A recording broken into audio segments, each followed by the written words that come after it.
What's up, everybody? Alita Manor here, back in with another figure review. The figure review in question is the Marvel Legends 80th anniversary Venom figure, based on the somewhat, not just a Venom figure, because it's not really the Todd McFarlane, but it's pretty much similar to the Todd McFarlane. So I'm going to be getting it out of the packaging and taking a closer look at it, because that is the main selling point for the figure for me. So without further ado, let's get straight into it. Alright, for the figure's accessories, it's very mid, but this is the saving grace and the the selling point of this figure, for me at least, because it comes with two pairs of interchangeable hands. It comes with the clawed hands, or the big open claw hands. It comes in packaged with this comically large tongued, open mouth with the tongue out head scan, and again, it comes with the fisted hands with the white patches, which are way too small in my opinion. But this is a work of art. It's really beautiful, and I'm gonna be showing him, or showing the figure, or showcasing the figure with this head scan on, because this is just not too. This is good.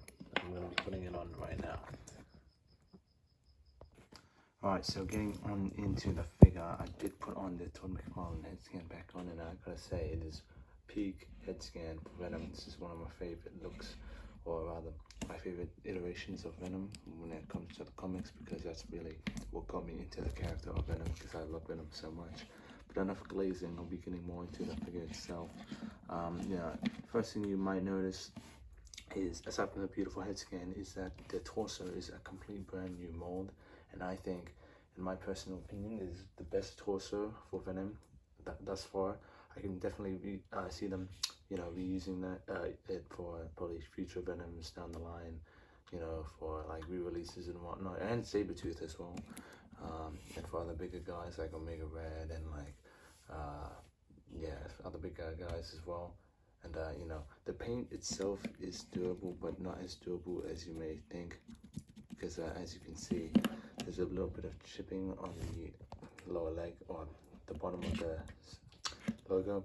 And a problem with my logo on the back is when I articulate the shoulder, or rather the butterfly joints, the paint does chip off on the logo leg, or the leg of the logo, which isn't the biggest deal. It doesn't really bother me too much, because again, I'll be posing the figure more forward than the back. And unfortunately, that is only the first gripe. Second gripe would be the joints. I mean, that is just, come on, that is just, come on, 2024, 85th anniversary, and pinned joints makes the figure feel a lot cheaper, and the joints are way much more gummier. I mean, that is just, that, like, as you can see, I'm like barely moving it, and it's like wobbly, but not too bad. I've seen a lot of figures online that are way looser than that. Thankfully, I just got lucky. Third problem is no calf joint, or no shin swivel or boot swivel, which again, come on, 2024, we're not even incorporating any basic articulation. I don't know why they always skip out on that. I guess the fourth problem would be the range of motion in the neck, which, you cannot look up whatsoever, or you can look down, I guess. Yeah, you can look pretty good. If you can look down pretty good, but you can look down more better than you can look up, which is not too bad. From certain angles, the head does look a little weird or alien-like, but again, he is an alien, technically the symbiote. And the hands are way too big, but again, doesn't really bother me. I might swap them out for a different hand mold, because these white squares, while I do appreciate them, they are a bit on the smaller side. I would recommend, or really appreciate them, if they were painted a lot bigger, and I might paint them myself, but again, just maybe. But yeah, that's the overall look of the figure. It's a really nice looking figure. I love this figure so much. I'll be getting more into the articulation starting right now. Alright, so this guy is like super posable. I love posing it around, even though, again, I do have a lot of complaints and gripes with some of the articulation of the figure. So he's got an ankle rocker pivot, legs or shin, a foot swivel or foot hinge that goes that far down, that far up, the full focus, and that double jointed knees, thigh swivel. He cannot do the switch, but he can. His legs can go that far sideways, you know, that far back, that far forward. No drop down hips, thank God. Ab crunch and diaphragm joint, which is really good. Can go that far forward without that crunch, you know, that far down with that crunch, you know, that far back again. Ab crunch, diaphragm joint that goes side to side and can go all the way around. The bicep swivel, he's got a bicep swivel, and he's got an arm swivel, and that arm can go that far up. Butterfly joint that goes that far forward, that far back, and he's got double jointed elbows, shin swivel, hand swivel, and the hinge at the hand. And for the lackluster head scan, the head scan is peak on about. For the lackluster articulation on the head, I already went through this, but you can look that far down and that far up, which isn't a lot, and can look all the way around and can pivot and swivel. So pretty good articulation for the bigger guy.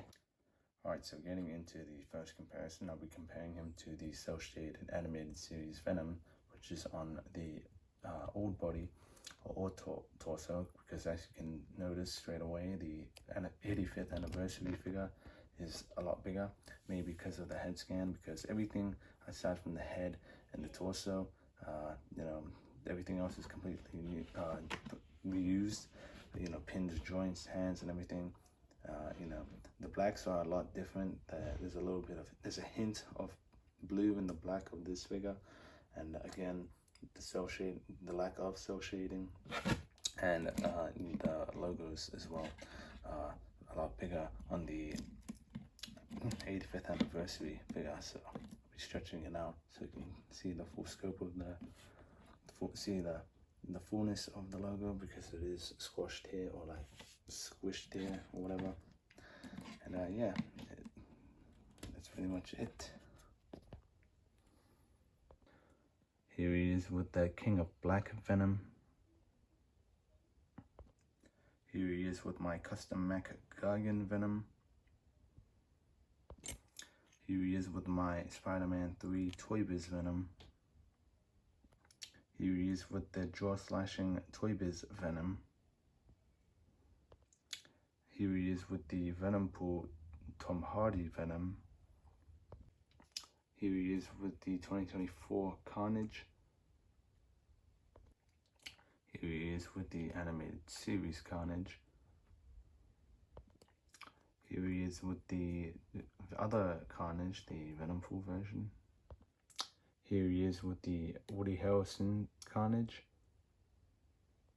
Here he is with the Ben Reilly Spider-Man. Here he is with the six-armed Spider-Man. Here he is with the Superior Spider-Man. Here he is with the Scarlet Spider-Man. Here he is with the cel-shaded VHS Spider-Man. Here he is with the animated series Spider-Man. And here he is with the black suit symbiote Spider-Man. And here he is with the classic Renew Your Vows Spider-Man. So again, very nice figure. I would highly recommend. Do not buy this figure online with the scalpers. If you find this in this guy in the wild, like in store or like in retail, buy it, because this guy is going for crazy like prices, especially with the scalpers.